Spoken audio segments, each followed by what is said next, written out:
Have you heard of the Nigerian prince scam?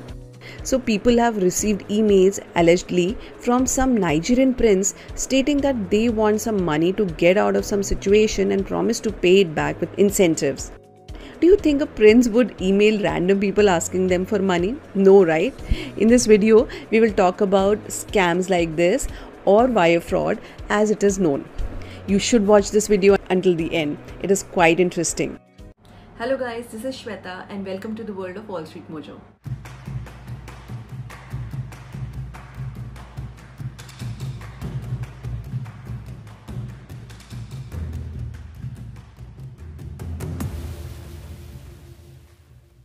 What is wire fraud? Recently, there were reports that some men contacted a woman claiming he was an astronaut and needed $30,000 to return to Earth. The woman sent the money and boom, the man disappeared and cut all contact. This is an example of wire fraud.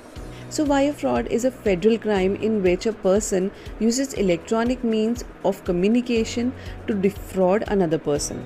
Electronic communication includes phone calls, emails, chat rooms, faxes, etc. The fraudster uses deceptive techniques to gain unlawful and undue benefits from innocent people. Some common examples of wire fraud include phishing, identity theft, catfishing, telemarketing scam, credit card frauds, etc. When is a person convicted for wire fraud? So obviously, if a fraudster contacts another person, lures them into giving them some money or property and then runs away with it, they will be held liable for wire fraud.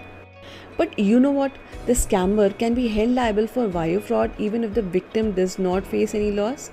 Even if the person intends to scam another person, they can be charged under the law for wire fraud.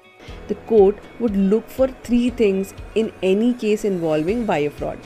Firstly, whether there was any intention of deceiving a person. Secondly, whether there was any wire communication involved. Finally, whether the wire communication was used to carry out the defrauding act. Laws on wire fraud. Here are some laws on the wire fraud that you should know about. If, say, an individual was a victim of wire fraud, their limitation period would be 5 years. It means they must file a case within 5 years of the scam date.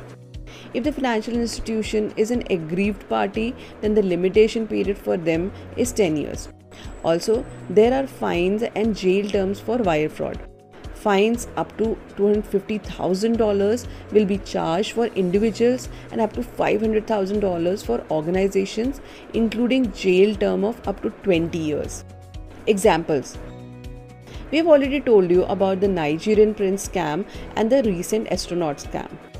If you Google wire fraud, you will find several stories of innocent people being duped by these scamsters sitting in remote location and just being outright evil. Like the Nigerian prince scam, there is a Saudi prince scam in which a Saudi Arabian prince allegedly emails people.